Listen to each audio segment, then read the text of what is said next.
Hello and welcome to Upload, a podcast by those who upload for those who want to, or who already do, and anyone else for that matter. My name is Lionheart and I've been creating content for over a decade. And my name's Midgeman and I've been trying to create content for almost a decade. Together with some of our friends and fellow content creators, we're going to be exploring the great big world of content creation. We'll be looking into the serious topics that face content creators today. Because if someone said that to me like in person, or said that kind of stuff to me, you know, IRL, I wouldn't take it. So why would I take it like online? Why would I hide aspects of sort of my identity? As well as some less serious topics. I've been blindsided by the fact that one of your old live streams is called Suck My Missile for like the last Sorry, what? So sit back, relax, and enjoy another episode of Upload. Hello, everybody, and welcome to Upload, the content creator podcast for those who upload, those who want to, and everyone else for that matter. My name is Midgeman. I was still drinking. I know you were. I'm Lionheart. And in today's episode, before we get on, don't forget, if you can, Every time. remember to rate, like us, turn on any auto downloaders. For one, there will be one time I get that. Where were you going there? Delounder flounders, Delounders. downloaders. Turn on any auto downloaders. And if you want to get in touch with the podcast, you can do so in our YouTube comments or directly via our email. hello@uploadpodcast.co.uk. Also, as a quick update as well, you can still get to us by doros.to/upload, but also you can now find our Doros at uploadpodcast.co.uk. The routing is now set up properly, and that will be being updated very soon. Right. Today is a sad episode. Well, it's an episode that makes us both sad at the very least. Yeah, I also think based off of that intro, it's going to be, I mean, that most of these episodes are chaotic, but just brace yourself, audience, or uploaders, I should say. That's what we're calling you all, isn't it? Uploaders. Yeah, I think it's uploaders. When we do the X-rated after show, Nope. you'll be no. You'll be the Yeah, there we go. unloaders. That's the energy we're going into today. But we've got quite a serious topic. Yeah, we need it. We need Exactly. it though. We need it though. And that serious topic is one that is a completely and utterly a first world problem, which is tech issues. Our entire business model for everything as a content creator is reliant on tech working. So when it doesn't, it can actually put your livelihood slightly at risk. Like if you are a streamer and you cannot stream for a week on the grounds of tech, you're completely fine. Huge impact. It's a huge impact, and it's a huge impact to your mental and your physical well-being. Sometimes, especially, I know some people will rely on streaming for rent, and that can be very stressful. So we're going to talk about tech issues and then also rant about any tech issues that we're having. And I'm going to start us off because Lionheart's tech issues will take the rest of the podcast. At least recent ones anyway. Yeah, they will. It's like, we don't want to open that can of worms just yet. Let's park that. So as of the time of recording, last night we had the grand final of the first Parabellum stream for the first Parabellum series. And we definitely had some tech issues. We've had tech issues throughout the shows as it was, but because it was the final, we decided to do slightly something different. Basically, in the breaks where we've been wanting to set up the new scenes, set up the new matches, etc., also give the casters a break, we've been doing things where we do a live game show and we play a video quiz that people can play in chat kind of thing. We decided to replace that with interviews this week, and the interviews weren't rendered properly. Oh no. So a certain individual who's been on the podcast that I won't name, Leif, did the interviews. He recorded them, but he left the audio on 2 lines, and OBS doesn't read multiple line audio. Oh, so only played one. So I was only playing one of the audio tracks. Oh, so no. what we had to do is, initially, everyone in chat was blaming me. Fair enough, I was the stream controller, but then we realized what was going on. I came in over the mic and we said, guys, we're fixing this. Da, da, da, da, da. It's just one of those things of, we're in the grand final. Our first major, the last time we had a major sort of big tech fuck up was the qualifier show, our pre-show show. And Leith and Zlevik, who was actually interviewed, did it live. So they redid the entire thing live. Meantime, I booted up my laptop, re-downloaded all the files, re-rendered them on the laptop, sent them back to the main production PC so that in an hour's time, the next set of interviews were ready. But I was one of those things of, we are live in front of over 1,000 people. Like, like those are GG though for the moments. Also, yeah, for the solve though, like that's, I mean, that's, as you say, that's the nature though of like live production, because that's like pretty much what 99.9% of content creators will ever even fathom. They'll be the ones playing in the events and stuff like that, and not even maybe streaming it on their end separately, and be blissfully unaware of like the wider kind of production scope and scale. But I think this is something that's I find really insightful from your perspective, because you're a content creator, but you also do all this production stuff, so you know about like the scaling up and also all the benefits that has, but also all the massive problems that can come along with that as well. And inherently, as a human individual, I am a up. So I attract all sorts of problems. Like wow, yes, exactly. I have had so many things go. It's also like, for example, the most recent Grandest land production that we did, like live streaming from a castle. For that, one of the elements that we wanted to have for that show was a roving reporting camera going around the castle, like live streaming, like sort of like in person, almost selfie stick kind of, but it would also loop back to the stream. And we had a system and it would work.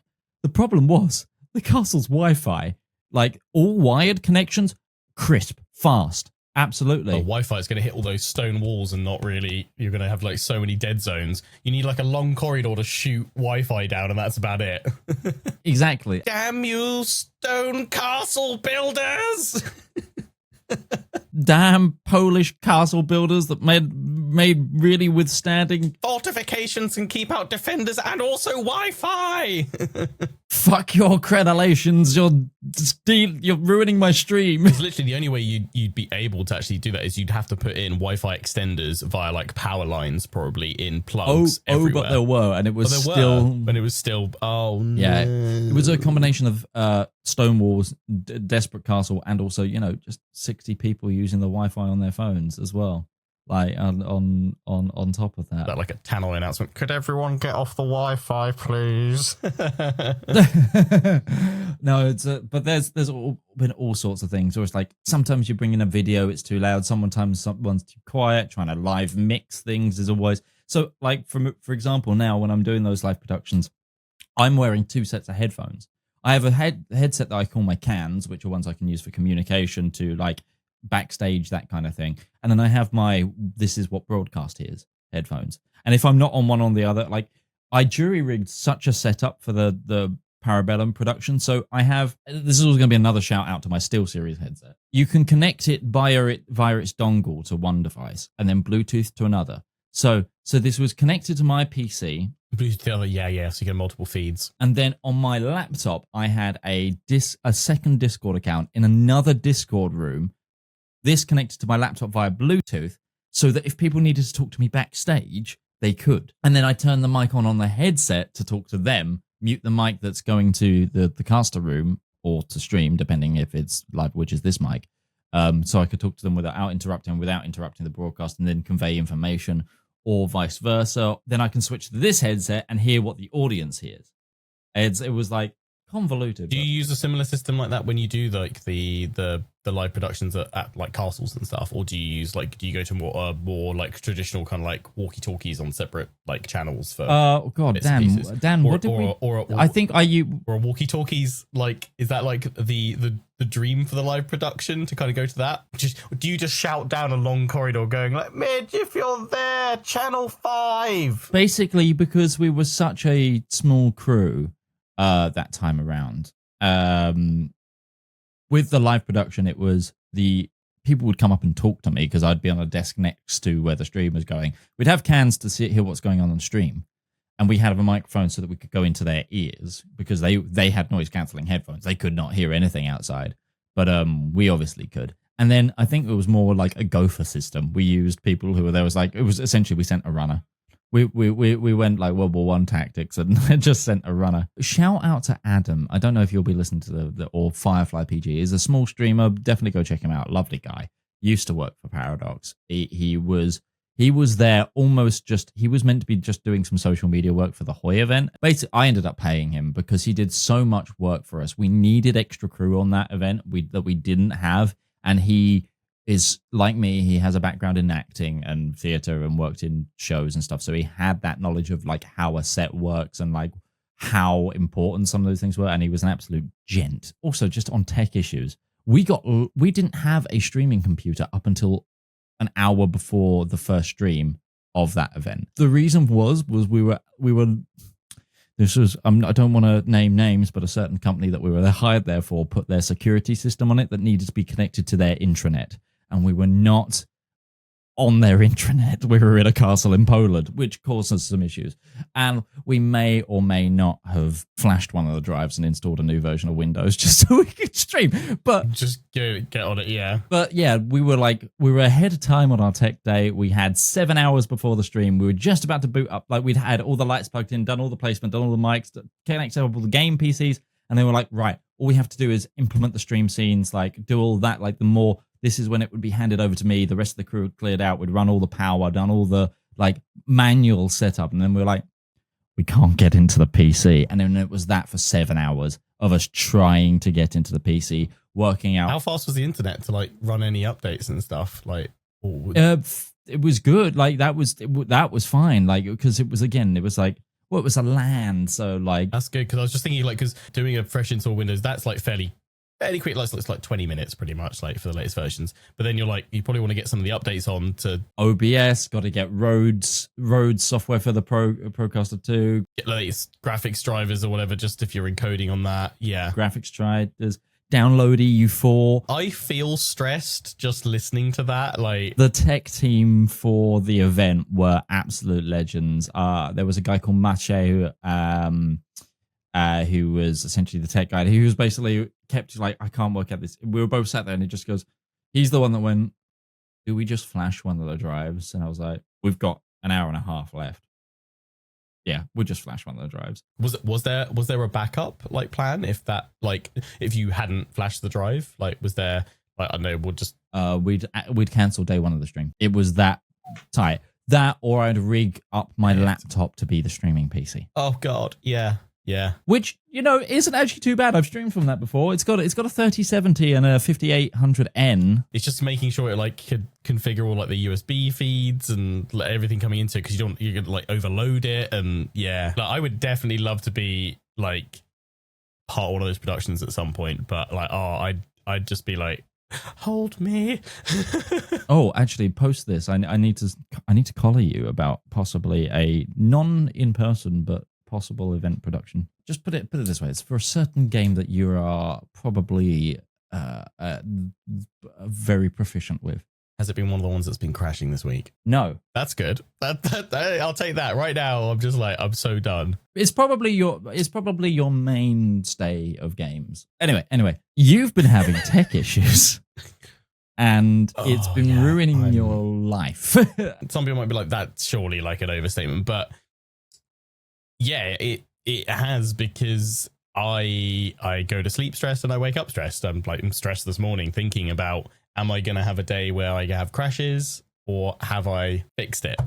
I'm touching all the bits of wood right now. To sort of open the curtains a little bit here, could you please touch your other, is it real wood or faux wood panels? Oh, the real wood. I'll take real whatever. Oh, please touch them then. Please touch them. Right, it's now your fault if it crashes today. It was always going to be my fault anyway for bringing the talking about tech issues on a podcast. I've done a test this morning on one of the things. I'll probably talk about it a little bit more specifically, but I did a test this morning. The recording went for 50 minutes.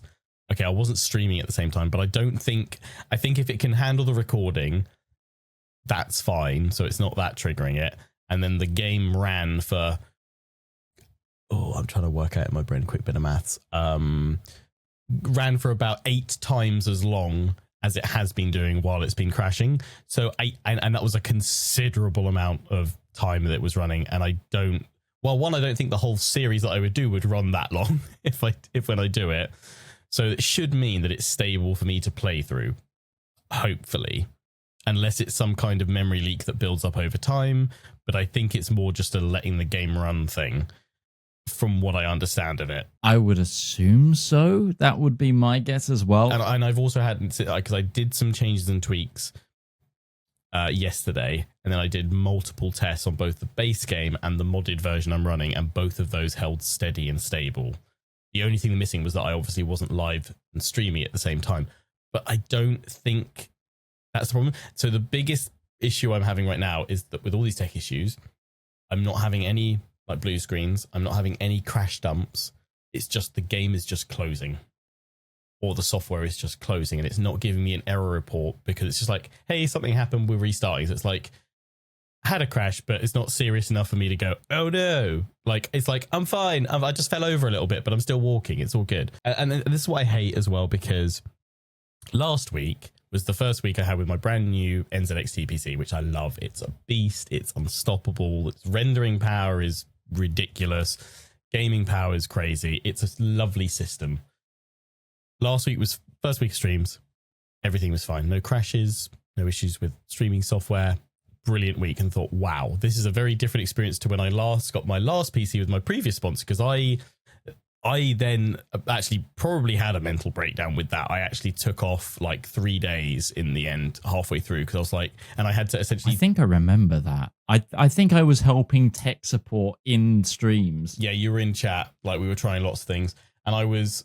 I ended up going, you know what, screw it, I'm taking the new PC out of my setup. I put it down on the floor behind me. I like rigged up a spare monitor and keyboard mouse. I was like, I'm going to try and sort that out down there over the next week or two. And I messaged the company, and they were really supportive. They were really fun. They were like, if you need us to like get our tech onto it, you can. And I was like, I don't think it's, I think it's just the specific combination of streaming software and games and everything. It's something I've got to run through. And also in the nicest way possible, I was like, I'm not actually helping myself out by taking it down and putting it there, because the only way I'm actually going to fix it is having it in the main setup, connected to all the cameras, all the lights and everything. But that kills time for me. And I was basically saying, like, in the meantime, I need to take it out of my setup, put the old PC back that I knew was stable and working, and record some content or stream some content. So I've got some stuff in the bank. And that's what happened this week. It was like I ran out of content, and I was like, I needed to stream and record, and it was crashing all the time. So I was getting enough to make a recording, but I was losing the flow of the content. So I was like, I'd much rather start again and know that I can just go through, because otherwise half the content is me having to edit out me going, oh no, it crashed again. Oh, tech. And I don't want my content to be a commentary dialogue like 50% of the time of me going, oh, don't crash. Especially as well, if you're dealing with a sponsor as well, you want to be able to show the sponsor in the best light. And the problem is here, like, people will jump on and go, oh, this is an issue with the new sponsor PC, when it's really not. So like, peel back as many curtains as possible. We're only doing one podcast today, so Lionheart has a bit more time for one thing, but also because we've said it multiple times in the podcast before, because streaming requires so many random pieces of software, so many little telling PCs to do stuff that they're kind of not meant to do. It's not like 90% of the time it's a software issue or a hardware mix software issue. It's like a number of factors all compounding that the normal average user will not run into. It's absolutely devastating because, like you said, if you have to essentially start rationing the way you create content, whether that be cancelling streams to do recording or doing less streams because you've got to take like, okay, I now need to cancel tomorrow's stream to do like an offline test.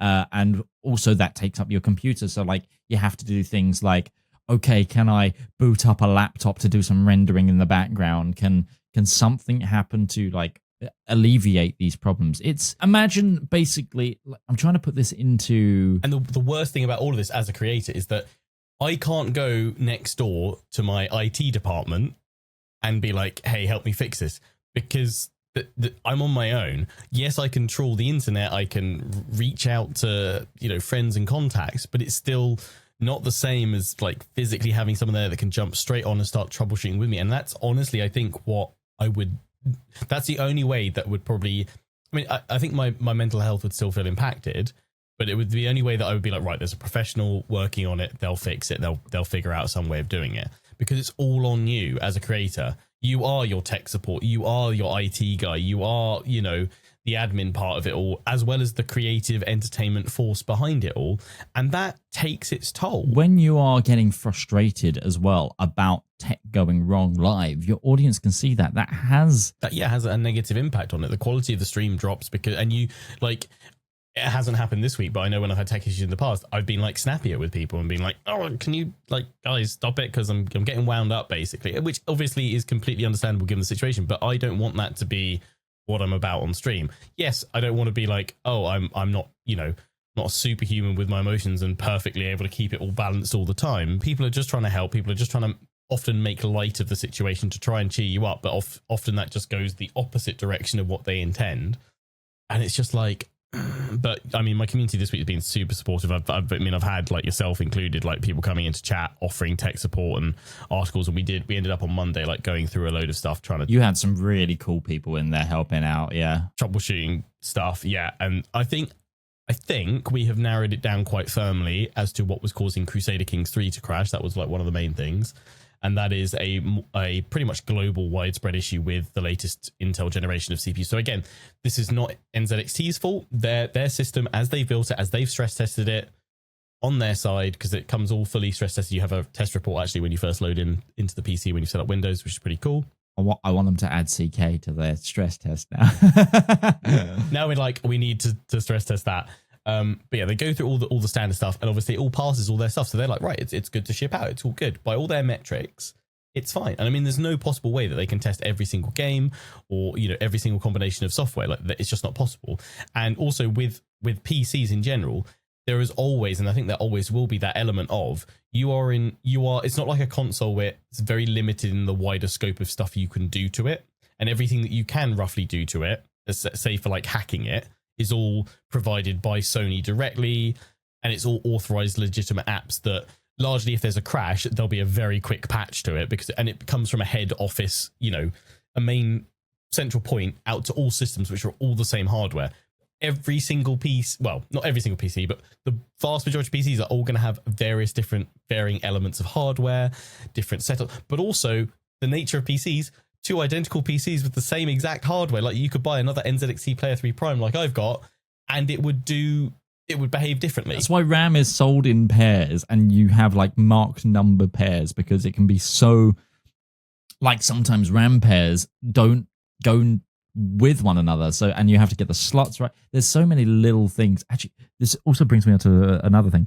My best stream of last week, I've been playing loads of Fallout London, which for a lot of people has been super, super unstable. I've had some instability, but I've been actually mostly fine. Like crashes and stuff with it, or? Yeah, but in my best stream of last week, you raided, and also some other things were going on. I was just basically, I had a constant about 100 viewers, which was good for my channel, my size. I blue screened midstream. Now, when I came back, I still had about 50 viewers, which was actually also still amazing. That's good, yeah. It's a really weird glitch in the game. Basically, they have a new dog, like a dog. I don't know if you played Fallout 4 back in the day, but you... I played it for a few hours, and I couldn't get into it. Yeah, you have a dog companion. It's called Dog Meat, like, as a thing. Well, in Fallout London, they've modeled a British bulldog named Churchill. However, there was a glitch that if you dismissed Churchill, he duplicated into the old dog, and he would be stuck, but the new dog would start following you. And then I was like, okay, I'm going to start interacting with the new dog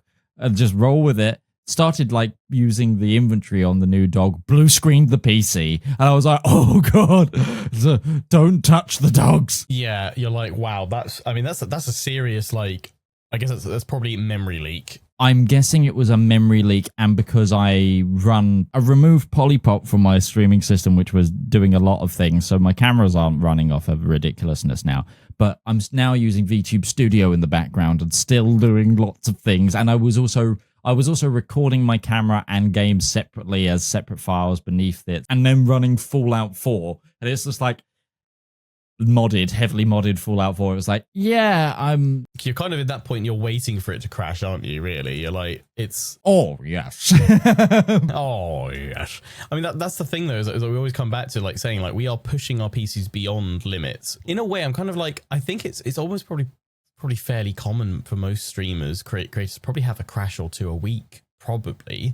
of some kind. It's like one of those flip charts instead of until injury, till crash. The thing I find is that often when you search for problems, you just end up getting either all the really bad issues, or you get all the stuff saying like, oh no, my stuff's been fine for months and no problems. And then I'll be like, I just want to have that. I just want to have I mean, before I switched PCs, I actually had a period where I had like 3 or 4 months, just constantly started the stream every time, would stream for like 6-7 hours, would record consistently each time in all of those.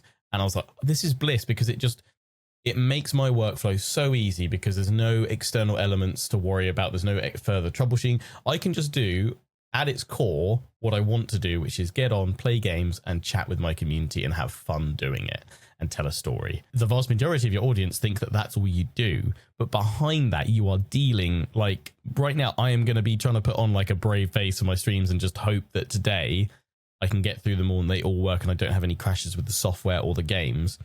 Because honestly, that's going to probably finish me for the week. I don't know if I want to try and stream tomorrow because I want to start a new series, but that might finish me. I might just go, I need Friday off. Yeah, if you crash, take that Friday off for your own sake. But also, that's going to stress me out over the weekend. I'm not going to be able to relax over the weekend because I'll just be thinking Monday, I've got to get up early and I've got to start troubleshooting and trying to figure it out. And at this point, I don't know what else to do. That's the thing. I'm like up against, like the only other fallback I would have would be like, I swap the PC out, but that doesn't solve the issue actually at this point. Like it just pushes it down the line. It just pushed it down the line. And I'm like, unless I built a whole second studio with exactly the same gear, which is financially not possible.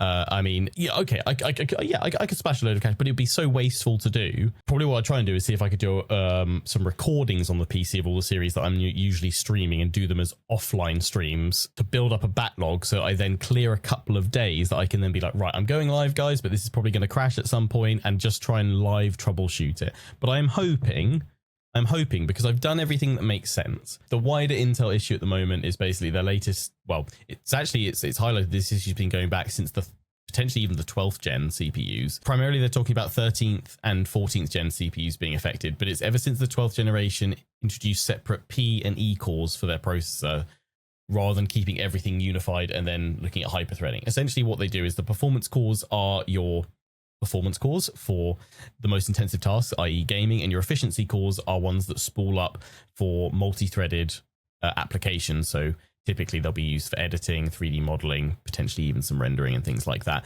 Some games might also utilize some E cores, but primarily they'll be taking everything off the P cores.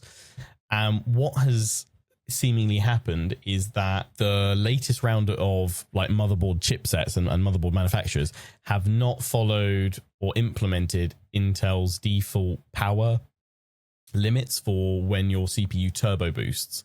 And it goes, hey, we need a bit more power for this application, let's boost up. And there should normally be a power restriction on how much it can boost to, because otherwise it would just keep, if the game says keep going, give me more power, it's eventually going to hit a point where you will then get a blue screen, or your game will crash, or you'll just get instabilities. And that's what's been happening for quite a lot of people, myself included. I've got one blue screen, but I'm still not sure if that was, again, a memory leak caused by a game and a mod combination that I was using, because I've only had the one. The major instabilities I've been seeing is just Crusader Kings 3 for me, just constantly crashing. But not crashing with a crash report or a splash or anything like that, but just close the desktop, that's it, I'm done. I believe you can get a crash pull like log if you boot CK in developer mode, in like debug mode. In developer mode, okay. Because I went into the logs folder and nothing's getting put in there. I'd throw it in debug mode. I had a look around, and I think there were some for CK3, but there were actually more for Victoria 3. Now they're both built on the same engine, which is good, because it should largely mean that one fix or one more widely reported issue is probably the same thing across both. And it's essentially that it gets to a point where both Victoria 3 and CK3 go, yeah, keep throwing CPU resource at me. And in these new Intel processors, they go, okay. And the motherboard goes, oh, I didn't set any limits on how far they could go. Guess we'll let it through then. And it just hits a point, and then it goes too much, and then that's when you get the crash, basically. For some people, it ends in a blue screen. For myself, it was just the game closing. The update from motherboard manufacturers is that they are trying to update BIOSes. I haven't updated my BIOS yet. That's kind of the next thing to try and do. Oh, that's the scariest tech thing I think anyone can do. But it is the scariest thing to do, because I'm constantly worried about bricking it. So at the moment, I'm implemented essentially updating my BIOS probably won't fix it on its own, but it will add in a few more options for me to tweak and adjust things. But I've already gone in and I found some, I mean, there's loads of people talking about this on like Reddit and on forums and stuff. And there's a very clear cut, and quite a few tech YouTubers have highlighted this issue and said what you need to do right now, essentially preempting what they assume Intel will dictate to the motherboard manufacturers to push out in their own updates. There is a microcode update from Intel also planned for next month that I've heard. And I assume that's probably going to be around about the same time you start seeing new BIOS revisions for, if there aren't already coming out, from Gigabyte, Asus, MSI, and all the rest. I'm so happy I have a AMD CPU right now. Yeah, at this point, it's like, yeah, if you're Team AMD, enjoy. Which is so weird because I was vehemently against Team AMD for a long time. I mean, their Ryzen CPUs changed the game. They're honestly a game changer. But yeah, I've implemented the fixes. I've put in the manual power restrictions so it can't turbo like crazy. And I thought that had fixed it because I then loaded up CK3 and I let it run for 40 plus years in the base game, no crashes. And I then loaded up, I'm trying to play the Lord of the Rings overhaul, which is exquisite. Realms in Exile is beautiful. I'm trying to do a Balin's expedition to reclaim Moria, and it's not the Balrog stopping me, it's the crashes stopping me.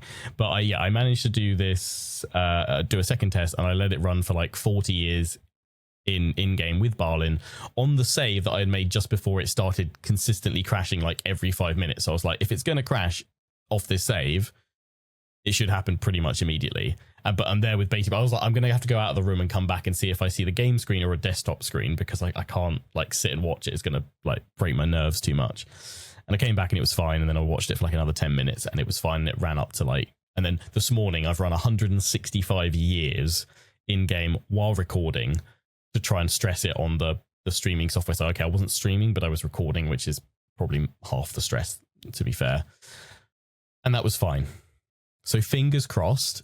That to me, process of elimination, general testing, I wasn't able to do that on Monday, basically. I wasn't able to run it for that amount of time without it crashing. So I think that's fixed it. Then I played Bannerlord yesterday, and my streaming software was constantly closing on itself, although it has a fail-safe that when that happens, thankfully, it goes, hey, your stream is still running in the background and so is your recording. Click this button, though, to end it and we'll restart the program. But obviously, you've just got this little text box instead of the full OBS elements and everything. So I couldn't see the chat or anything. I had it on another monitor that I was glancing across at. And I was like, I played for another 10 minutes thinking I can do this. And I was like, I really can't. I need to drop in a save in the game, restart it all.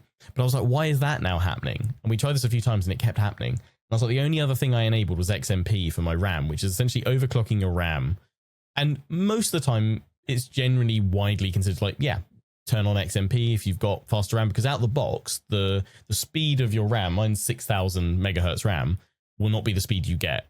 You will get, out of the box, you'll get 4800. Which is, I think, the max clock on my RAM.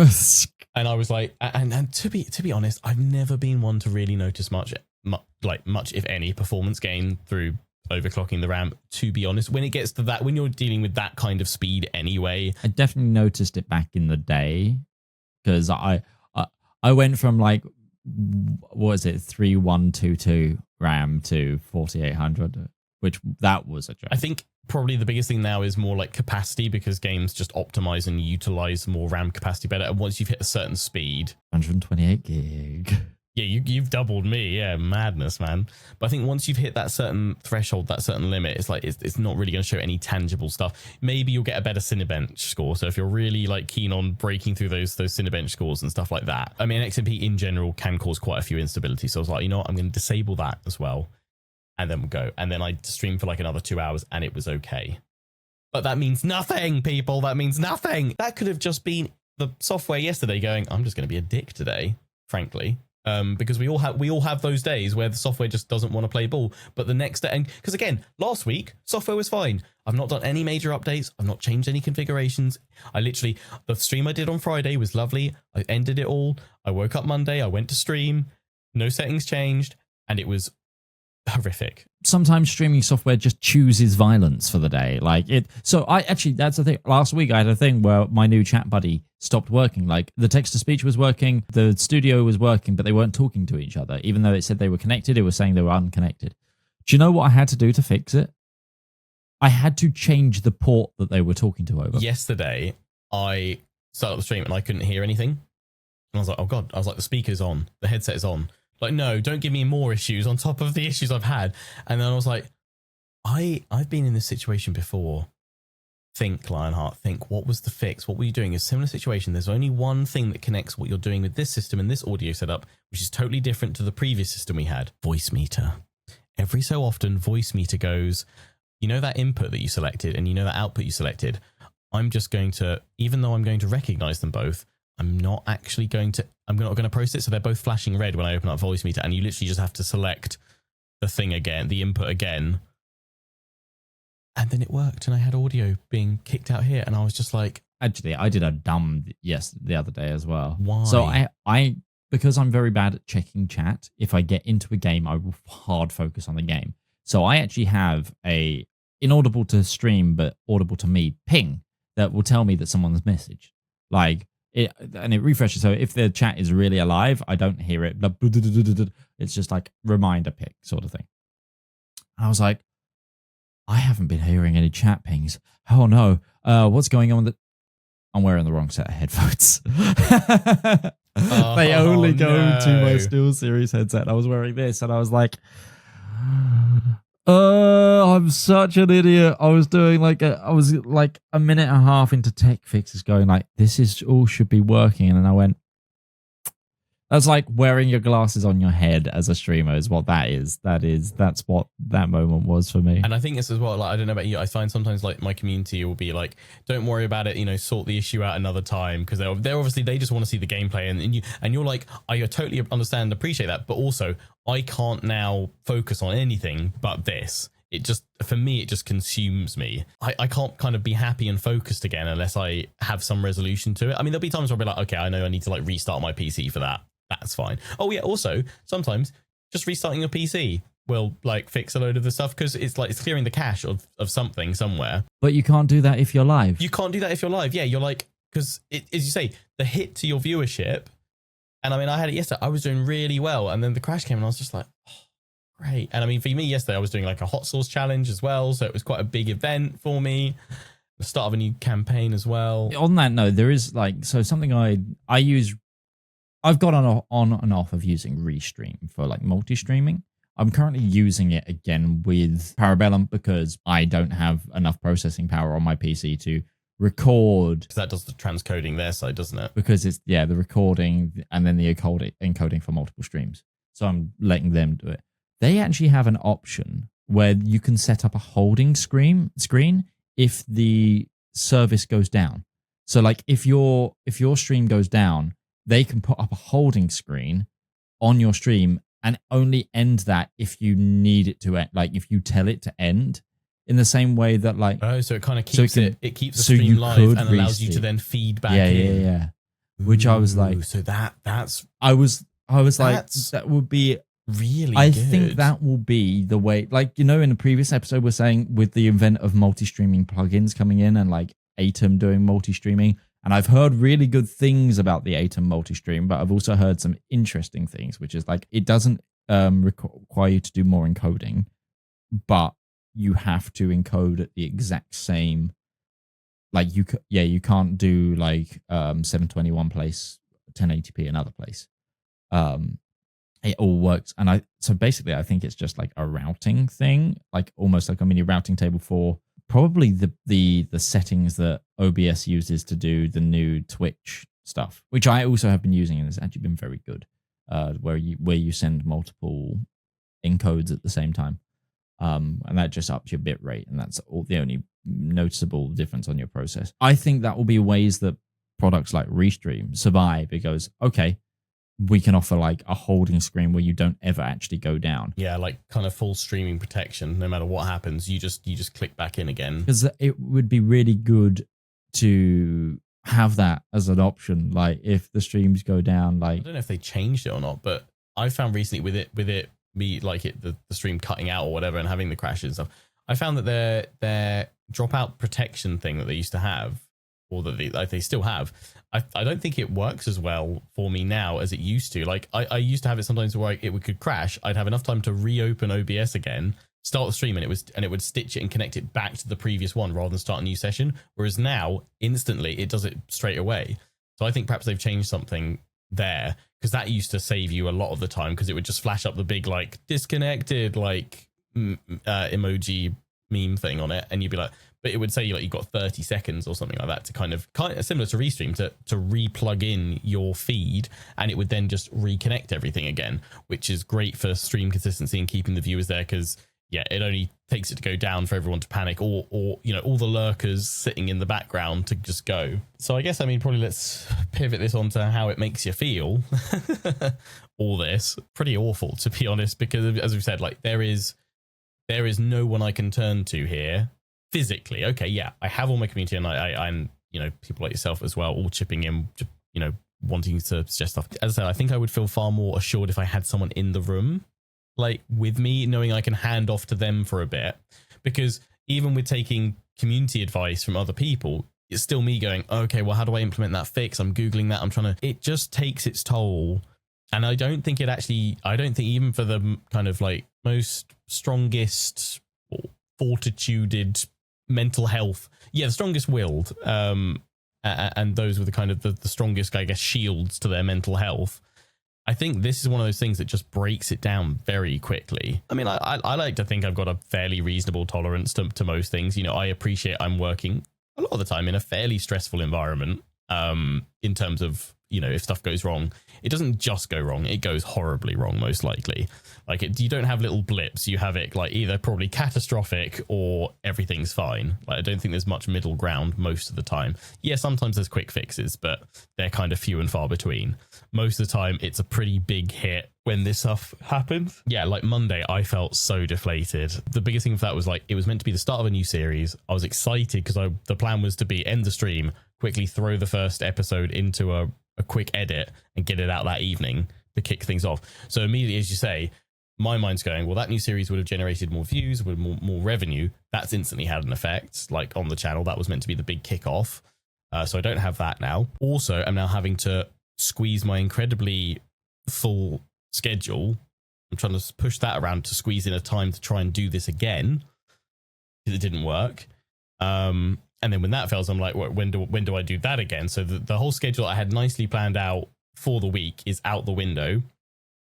And I'm just like, yeah, it's just every possible facet of the week now. Even if, fingers crossed, everything is sorted now and tomorrow's stream, whereas my third attempt at starting that new CK3 Lord of the Rings series goes well, that is still a stress until 5 o'clock tomorrow evening when I hit, you know, end stream and raid off. Yeah, that is a lot to kind of carry with you day in, day out. Like right now, I mean, like this is really good kind of therapy for me, letting it all out. But I still feel very much at the back of my head, I'm like, I'm still stressed about what the rest of the day is going to bring. Like, am I going to be able to make it through with streams and recordings? Or how many monitors do you have? I have a really weird. You have 2 monitors. It's not going to be joining a third for this plan to work. Well, it's just one of the things of stress cam. Well, I have a really jank workaround if recording is fine but streaming is not, which would be turn one monitor into like an output projector, like an output source, and then feed that like into a Discord stream, and then screen cap the Discord stream on a laptop or whatever and use that as the streaming rig for now. Christ, yeah, that's... I mean, to be fair, I've got another PC that I can plug in a capture card to and fire it across to. But that's, in a way, is like, it's kind of dodging the problem rather than like, I know it can work as a single setup. If it goes down, if we have substantial problems today that aren't either really obvious quick fixes or whatever, then it's just, I probably would try again tomorrow, but it would be so much more limited in what I try and do. And I'll probably try an afternoon stream rather than like a full day one from like 11 or something. And I'll just try and do some recording first thing, so I've got some content, and hope that the recordings go fine. Everything that, at least from my understanding of it, there shouldn't be any more consistent issues because I've dropped everything down. The only thing I can potentially try and do further is just continue to lower the overclock on the processor, but I've already dropped it down to fairly low safe levels. But that's probably like one of the other things I can do. I have reached out to NZXT as well, so I'm waiting to hear what they come back with. Their tech support will be recommending very broad stuff, because there's just so many different variables that could be doing stuff. Thing is, does it run games perfectly fine? Yes, it does. Does it run the, what I'm then trying to do is stream it and double it and put it out, which is where all these inconsistencies kind of occur. But yeah, from mental health perspective, it's not been a good week. I think there's a whole raft of reasons why your mental health can suffer as a content creator, as a streamer. I was just going to say, do you also want to compound it with the issues you've been having with a certain returning of an object? Oh yeah. Were you on stream when I had the solution?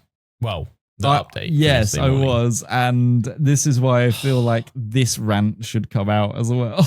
Yeah, this needs. I was going to say, I know it's not tech related, but I'm just checking my emails just because I still haven't had another email from the. On top of all this, like the tech issues, like, to be fair, you know what? I blame Philips entirely for all my tech related stream stuff, because I was having a brilliant July until Philips screwed me over. It's all Philips' Well, it's fault. First day of a new month today. Hopefully it'll all feel better. But let the audience hear this, because it is ridiculous. Yeah, they need to hear the story. But yeah, just to nip the mental health bit, I think, before I move on to my Philips rant, which is probably the best part of the therapy here. I need to just constantly rant about Philips. I'm not like frustrated with NZXT about this. I'm just frustrated. Like this would have probably happened on my other system if, which was Lenovo Legion. That would have happened if they'd sent me a new one instead. You just want to plug in and go. That's what you want to do. And the vast majority of people will have that experience. Like, we're pushing everything, as we've said so many times, to its absolute limit and beyond. And then you find all these problems. But the stress that it hits you as a creator, I think tech problems are probably one of the biggest ones in terms of the creator space of, as I said, there's various reasons why your mental health might suffer as a creator. But I think tech issues really, because I think it brings up, as I've said, like a load of different things. You're isolated. You don't actually have someone next to you to go through stuff, unless you're, part of a big multi-creator thing, group, Yogscast or something like that. You don't have a buddy you can turn to be like, because a lot of the time the best way to sort these issues would be having someone here right next to me going, right, let's try this. I remember when I went and helped out Alex Jordan set up his new PC, we had some issues there, but we were both there together, and I was like, oh, let's do this, rather than, because I've had stuff in the since where he's called me up and been like, video call me, show me your screen. I'm like, try changing that setting and stuff. It's not the same. And okay, you eventually get there, and obviously the help is always appreciated if it's virtual or messages or whatever people are doing for you, because people are only doing it genuinely to try and help. It's quite a crushing feeling to know that potentially I have no idea what to do next, other than probably step away for a little bit, have a breather, come back, try and focus on just doing some recorded content. And then I just have to pick myself up and throw myself back into the gauntlet again of trying to work my way through it. And eventually I'll find the right combination of settings that will work. Like, eventually I'll get there. But boy, can it be a tough couple of days, weeks. And I think there is a final element on top of it, not only just being like that, but also there's a kind of a level of embarrassment to it. Like, I certainly feel that. I want to put on a great show, a great piece of entertainment. I don't want to be going, tech issues again. And it sucks, because it kills my enthusiasm for the game that I want to play. It kills my enthusiasm for, wanting to kind of build up and hype up the chat and to do it. And sometimes I've come away from it a few times more recently. And I think probably because I'm getting older and I've got kids, the stresses that come with that and thinking about financial security and everything else. Like, I'm reasonably financially secure. And even if I stepped away for a month, which would not be advisable for most creators or streamers, it would be very tough for me to come back from that, but it would still be possible. Like, I'd be able to do it. But if I ever need to say, look, I've got to step back from it. There have been more times, I think, in the last couple of years than ever before for me to think about, should I maybe pack it all in and do something else? And I always come back to the same thing. It's like, there is nothing else I'd rather do. And that's why I keep doing this.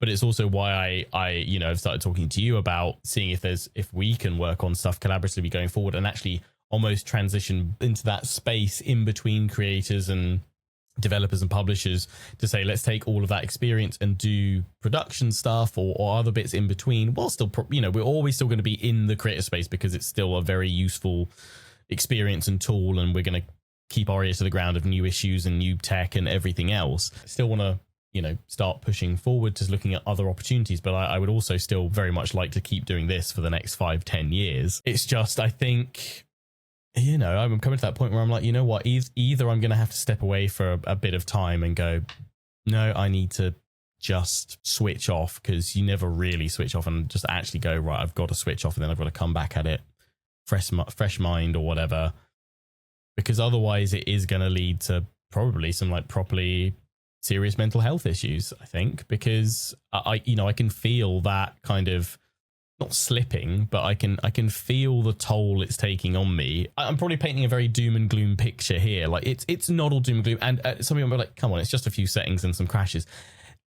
It's my job, it's my livelihood, it's every other knock-on effect that it has. But also, as we've said, we're working in an environment where it might be that even if I got someone in here to sit next to me, they might go, I don't actually know why this is happening. And then I go, well, then what the hell what do I do then? Like that's the scariest bit at the back. Okay, what I do then is I put my old PC back in, and I have to have a very long back and forth with NZXT about how we get this one working or something else like that. Probably I actually drive to their UK headquarters and I do some stuff at their place for a few days to try and get things working with them there and talk through it, because they're very helpful. I'm sure they'd probably be up for doing something like that.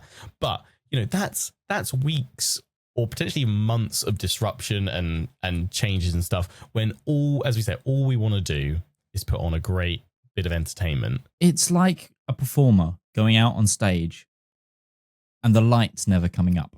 That's what it is. It's showtime and the lights don't come up. And that, for that performer, even though the issue also isn't their fault really, or it might not be, but they're still the one out on stage, center stage, where the spotlight should be, and it doesn't turn on. And the frustrating thing is that that performance for them for the last week has worked perfectly fine. And nothing has changed. There's no new lights. There's nothing. I've been that performer as well, and that is also a devastating feeling, because even the embarrassment of that, but also just like, you can, especially if it's a live performance, you can feel the audience feel sorry for you when you're like... And that throws you then for the rest of everything else. Even if they like, oh, you got it working, you're now, as I said, like, even if now my stream today goes well, I'm still terrified and thinking of it, and I'm waiting for it to crash. I'm waiting for it to fail, and I don't want to have that mindset. Well, it's not gonna. It's not gonna. We're gonna say that now. It's not going to. No, you've touched your walnut. I've touched my nut wall. But yeah, all of that comes amiss when I'm having just a general bit of housery from Philips. Some of you are like, the shaving company? Yes, the shaving company. They do all sorts, though. They also make all the lighting in my room right now, I think. Lights and all sorts of electronics. We bought a steamer 2 years ago, because we were like, you know what, who even irons anymore? And we were like, we don't. Who even irons? And so we were like, let's try get a steamer, because maybe that'll be quicker and it doesn't take up as much space, and we can just be like, basically two things out of that.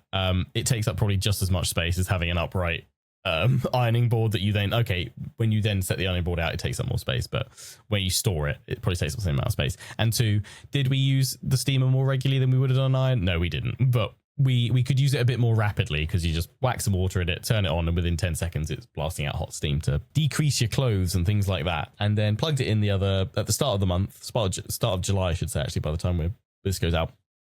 Plugged it in, start of July, it blew the fuse on the whole house. So we're like, oh, that's not good. I mean, maybe it's just the fuse in the plug that's gone, that's tripping it. But it was it came on for a minute, and after a minute, it obviously reached peak power, and then it would just, the breaker in the fuse box would just go on it. So I was like, okay, I'll call up Philips and see if, I was like, I don't think we're still in warranty. I went into it thinking I'm not in warranty. I think it's been past 2 years. Called them up, gave them the serial number, which was not easy to find. It was in the most awkward place ever to get it, right underneath the bottom of it. So when you lift it up, all the water poured out of the tank, because it has a drainage hole on the bottom. So that was fun. Gave them the serial number, and they went, oh, yep, very good. Sir, yep, it's still in warranty. And I was like, oh, that's a pleasant surprise, because I was thinking you were going to tell me I was going to get a quote on how much it'd be to repair. It'd probably be way more than it's worth to do, and I'd be like, okay, I'll have to take it to the tip. Or probably what I was going to do is I'll try changing the fuse in the plug, and if that still trips it, then I guess it's had it, probably. Unfortunately, we'd probably just get a little iron, because we barely use it, and there's no need to you know, spend for another like 150 quid for another steamer. Warranty or like the back and forth couple of emails, and then they were like, oh right, so we need to arrange a collection, and they were like, do you have the original box? And I was like, no, I don't, we've moved house since we bought it, don't have the box. They were like, right, we'll send you a box. So it took about a week. They sent me a box free of charge, no problem.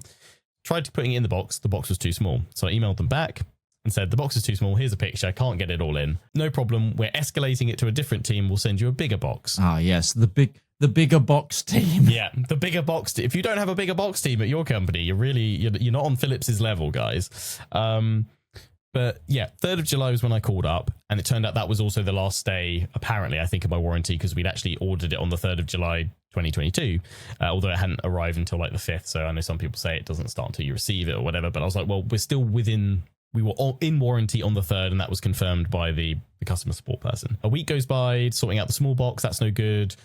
They send out the larger box. The larger box arrives around about the 16th, 17th of July. Had a few busy days, packed it up in the box, called them up on Monday, the 26th of July to say, look, I've got it all packed up, ready to go. I was told to call back up. Here's my reference number for you guys to arrange a free pickup, a free collection of it to take it back to be repaired. Yep, sir. Yeah, that's fine. Yeah, we can still repair it. Not a problem. All under warranty. Parcel Force will come and pick it up this Friday for you. Jump forward to the Friday. We're halfway through the day. In fact, I'm midstream, and I had an email come up from Philips going, sorry for the confusion, but your product cannot be repaired. And as you're no longer in warranty now, it cannot be replaced under warranty. The best we can offer you is a 15% discount. So instantly enraged, I give them a call and say, what? What do you mean it's not repairable now? You haven't even got it. I could understand if you received it and went, yeah, we can't repair it. In which case your default is to then send a like for like if you can't offer the same product, which I don't think they can because I think it's no longer sold. Or, you know, if that fails, they probably default to a full refund or whatever. Those are pretty much the standard practices of you try to repair it. If you can't, you replace it with a similar model or like for like product. And if not, I guess, refund. I call up and I was just caught in this, I assume, very scripted that they read off of customer service BS of the best I can do for you, sir, is a 15% voucher on our store because you're now out of warranty. And I went, I know I'm out of warranty today, but this is not a new issue. This is from the 3rd of July when it was confirmed I was in warranty. I was like, so why have, and then just kept on going around. And I said, well, then why have you been sending me boxes for 2 weeks if you knew this couldn't be repaired? And then they didn't really have an answer. They put me on hold a couple of times, and they said, I can offer you 15%. And I went, that's not good enough. And I was just like, I mean, want someone in my chat. I wasn't doing it live, but I'd spoken about the situation. Someone was like, threaten them with trading standards. Not that it's got much teeth, but, you know, some companies just want that. I was like, I guess what, do I go to trading standards and tell them that you're not going to honour the warranty? And they were like, let me put you on hold again. They went on hold. They came back and they were like, I'm going to escalate this for you. Our escalation team will look into this and they will. And I said, I'll get an update. Well, either you'll get an email update. And I went, could I also request a call? Because I'd like to talk to someone about this because this is bollocks, basically. And they went, yes, that'll be fine. Obviously, did I hear anything? No, I didn't. So I called up again yesterday and I was saying, look, I was promised an update. And I had this person basically, even though I've got the same reference number, which you'd think being logged with some case notes here, nothing's obviously put that. So I went through the whole story again and he kept telling me, he was very strong, very adamant on his script, bless him, of 15% is all I can do. You're out of warranty today. And I went, I said, that's ridiculous that I'm out of warranty now. So you purposely strung me along then so that I fall out of warranty, have you? By telling me it could be repaired, by sending me boxes, making it seem that you were going to collect it to be repaired under warranty, which was confirmed. And now you're telling me that I'm now out of warranty and that you won't replace it because you're treating that as a separate thing. It was like, no, it's part of the 3rd of July issue. And all the while this going on, I've never been this crazy about following up a warranty because I probably would have dropped off, you know, and not really bothered. But I was like, I'm just really infuriated. Like I came into this on the 3rd of July thinking they're going to tell me it's out of warranty and it's not worth repairing basically because it would cost too much.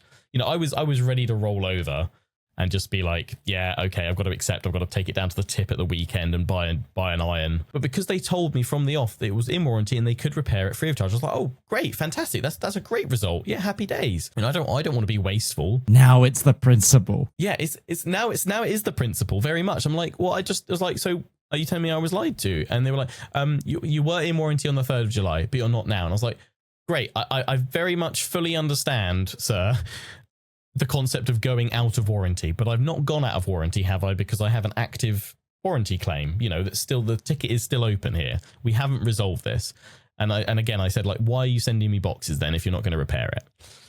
And they were like, well, all we can do is 15% off. And I said, unless way possible, why would I ever buy anything from you guys again if I know you don't honor your warranties, if I'm going to have this problem if something goes wrong? I said, that's not good enough. I said, I guess I'm going to be taking this. I said, at the start of this call, it says you have a message that plays that says you're recording this for training and monitoring purposes. I said, I'm now recording this call. Can you categorically tell me on the 3rd of July, was I in warranty? Yes, sir. You were in warranty on the 3rd of July. And you're telling me now that you're not going to honor that warranty from the 3rd of July. Well, it's out of warranty now. And I was like, yes, it's out of warranty now, but what about the 3rd of July? It was in warranty. And this case was open then. Yes, to be repaired. But it now can't be repaired. Yes. All right. Right. I think that's all I need to take this to trading standards then, to push it further. Like, you've just told me you're not going to honor a valid warranty claim for no reason, apparently. And they went, let me put you on hold again. And then he came back after about 4 minutes and he went, good news, sir, we can get it repaired. And I was like, what the I was like, I was like, oh, so it can be repaired. And he went, yes, sir, we can get it repaired. And I went, under warranty. It won't cost me anything. It won't cost you anything. And I went, okay. And he went, which preferred, parcel collector, not Royal Mail or parcel? I was like, Parcel Force, that's fine. And he went, they will collect between Friday and Monday. And I went, what, can I have a specific day? Because is that over the weekend? That's quite a lot. I'm going to be in and out a little bit. And he was like, I couldn't really understand him. I think I said, do you mean that they don't operate over the weekend and it will just be either Friday or Monday? And he went, yes.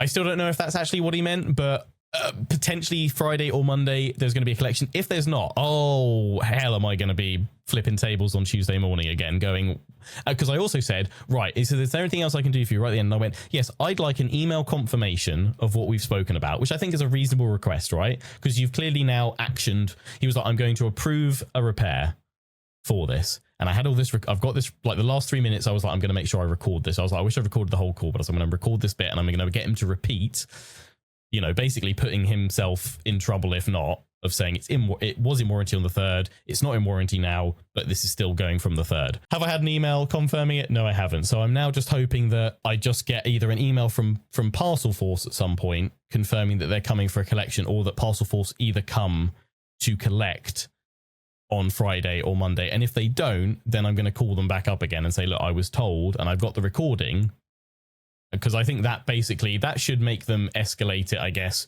on hold and blow apart the whole bollocks of circling back to the whole it's out of warranty now. Be like, I was told it's been approved now for a repair. So they were just trying to pull a fast one on you. You basically caught them in. Also, if it doesn't come, that's when I'm also going to start shouting at them on Twitter as well. That's the one thing I haven't done. It's probably the same team, but sometimes that does get onto their marketing team, and their marketing team instantly go, this is a really bad look for us. Oh no, this person's got a fan base.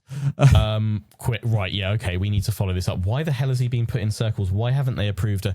Okay, because I'm honestly expecting them to come back and go, oh no, it can't be repaired. I'm expecting them actually, the reason why it's probably flagged like this is that it's an older model. They realize it can't actually be repaired. They have to supply a like for like or something, and maybe even they don't even have a like for like, and it's basically the system going in circles, which is what it's kicking me to.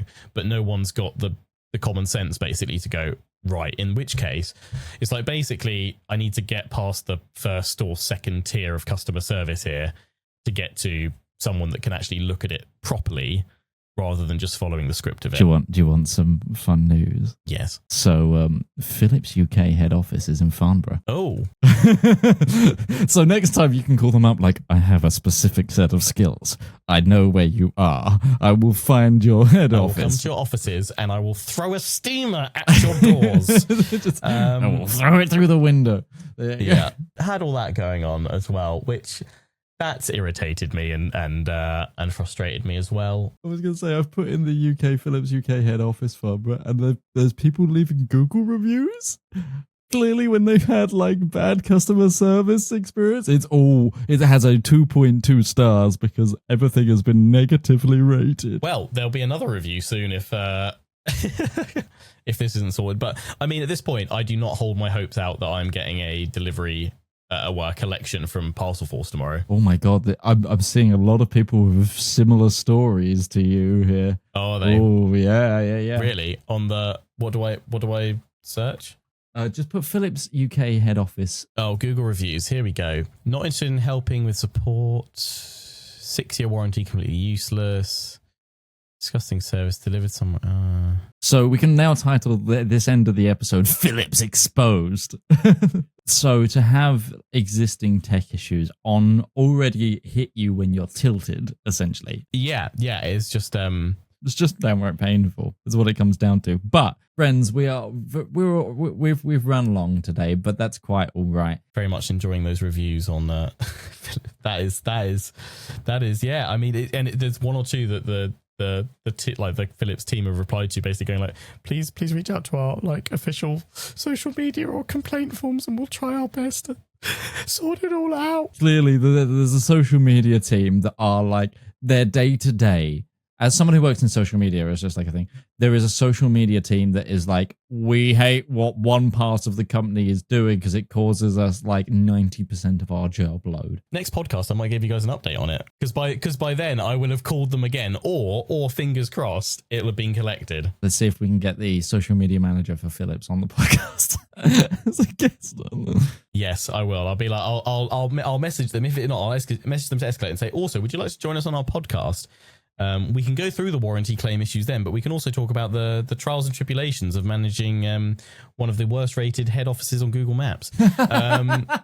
But anyway, friends, that's all we've got time for today. Anyone listening work at Philips, please get in touch. Yeah, contact get in touch with us at hello@uploadpodcast.co.uk. I'll give you my reference number. Absolutely. And we'll catch you next time we upload.